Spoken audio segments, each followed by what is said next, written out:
안녕하십니까.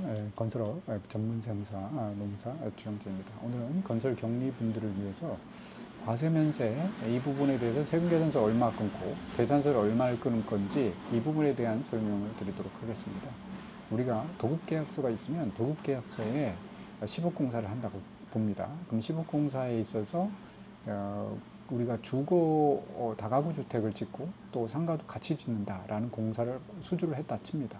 그러면 도급계약서는 10억만 나와 있고 상가는 얼마, 또 주택은 얼마 이렇게 구분이 안 된 경우에는 어떻게 할 것이냐의 부분입니다. 물론 구분이 돼 있으면 예를 들어서 상가는 4억이고 주택은 6억의 공사다라고 했으면 당연히 상가는 4억에 대해서 세금계산서 4억 4천 그래서 부가세까지 4억 4천 이렇게 하시면 되는 거죠. 공가액 4억, 부가세 4억 4천.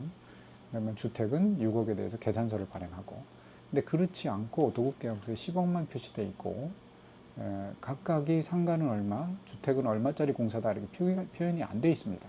그런 경우는 어떻게 얼마만큼 계산서, 얼마만큼 세금계산서 끊을 것인가 하는 그런 문제입니다. 그래서 만약 그런 경우가 있다면 기본적으로 예정 사용 면적에 따라서 안분을 한다 이렇게 되어 있습니다. 법에 보면.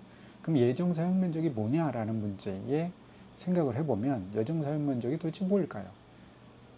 이게 기본적으로 대지 면적 이런 부분은 아니겠죠. 우리가 건물을 짓는 거니까 건물과 관련된 면적이 되겠죠. 그래서 건물과 관련된 연면적을 보실 텐데 그 연면적 중에서 즉 건축 면적 중에서 전용 면적이라는 게 있고 또 공용 면적이라는 게 있고 또 서비스 면적이라는 게 또 있고 또 주차장 면적도 있고 여러 가지 면적 개념이 있습니다. 그 중에서 도대체 어떤 것이 안분을 하는데 쓰이는 면적이냐. 그래서 예정 사용 면적이라는 것은 기본적으로 전용 면적에다가 주거용이면 주거용으로 쓰이는 공용 면적을 합친 부분과 또 상가의 전용 면적에다가 상가에 쓰이는 공용 면적이 있지 않습니까?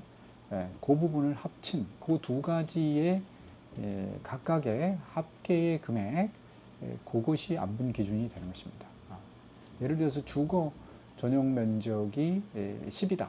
또 주거의 공용 면적이 2다. 그럼 12가 주거 쪽으로 가는 거고, 상가가 예를 들어서 뭐 8이다.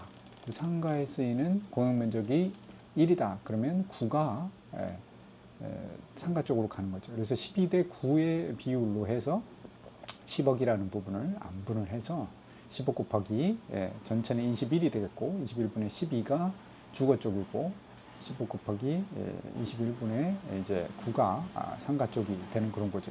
그럼 상가 쪽이 되는 부분은 세금계산서 발행을 하시고 부가세가 별도로 들어가는 거고요.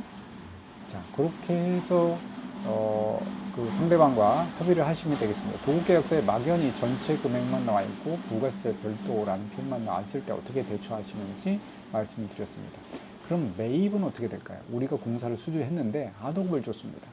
하도급을 주면은 거기서 매입 세금 계산서를 받겠죠. 또는 매입 계산서를 받겠죠.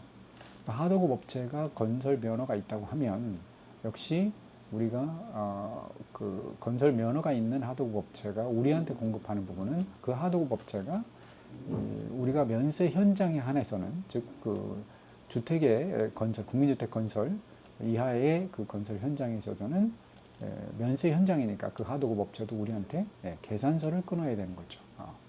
또 그렇지 않은 현장은 세금 계산서를 끊고 그래서 그 금액을 또 안분을 해야 되지 않습니까? 우리가 하도급을 예를 들어서 4억을 줬다라고 했을 때 그 4억 중에서 10억을 받고 4억 중에서 4억을 하도급을 줬을 때 4억 중에서 얼마를 계산서를 받고 얼마를 세금계산서를 받을 것이냐.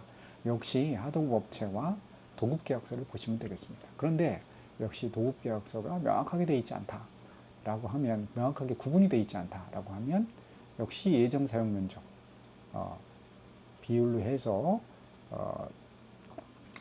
즉 주거와 상가의 전용 면적에다가 각각의 공용 면적을 합한 부분을 기준으로 해서 안분을 해서 세금계산서 계산서를 받으시면 되는 것입니다. 만약에 그게 원칙인데 만약에 하도급 업체에서 또 하도급 업체가 면허가 없거나 불법 하도급이거나 또는 제하도급이다 라고 했을 때는 그 하도급 업체는 계산서를 끊을 수가 없죠. 예, 세금 계산서를 끊게 돼 있습니다. 세금 계산서를 끊으면 그 부분은 일정 부분을 안분을 하셔서 그 주택 부분에 해당되는 부분들에 대해서는 부가세, 불공제가 된다는 부분을 알고 계셔야 됩니다. 그리고 불공제된 부분을 역시 또 그 산출하는 과정도 역시 불분명할 경우에 해당돼서 예정사용 면적으로 안분한다 이렇게 됩니다. 예정사용 면적으로 한 이후에 확정때가 되면 정산을 하는 그런 구조가 되는 거죠. 예. 그래서 과세면세 복합건물 도급 과표 안분은 예정사용 면적으로 안분한다 이렇게 되어 있죠. 근데 주의하실 게 이 사용면적, 예정사용면적이 뭐냐? 설계 도면에 따른다. 도면에 전용면적과 또 공용면적의 일부가 들어가는데 주거의 공용면적만이 주거 공용면적, 또 그 외에 공용면적, 즉 상가의 공용면적은 상가 쪽에로 들어가셔서 안분 기준을 따진다겠죠. 그래서 실사용에 따라서 나눈다 이렇게 돼 있죠. 그리고 공통으로 지하주차장, 기계실, 필로티 등 어떤 특색이 있습니까? 과세면세에 공통으로 사용되는 공통사용면적은 즉 상가와 주택에 공통으로 사용되는 공용면적은 제외하고 예정사용면적으로 안분한다 이거죠. 즉 아까 우리가 주거 전용면적, 주거 공용면적에도 들어가지 않고 지하주차장, 기계실, 필로티 등은 상가 공용면적에도 들어가지 않는 부분이 해당되는 거죠. 이런 부분들은 아예 제외를 해서 예정사용 면적으로 안분한다. 아까 예를 들어서 10억에 대해서 뭐 6억이 주거다 라고 해서 6억에 되는 부분이 있고 4억이 상가다 이렇게 됐을 때 6억에 대해서 뭐 2억이 6억의 주거의 공용면적이다. 또 4억의 상가에 대해서 1억이 상가의 공용면적이다. 이거는 이렇게 합쳐서 6억과 2억을 합친 8억, 뭐 4억과 1억 합친 5억 이렇게 해서 8억과 5억의 비율 안분을 하면 되겠죠. 10억을.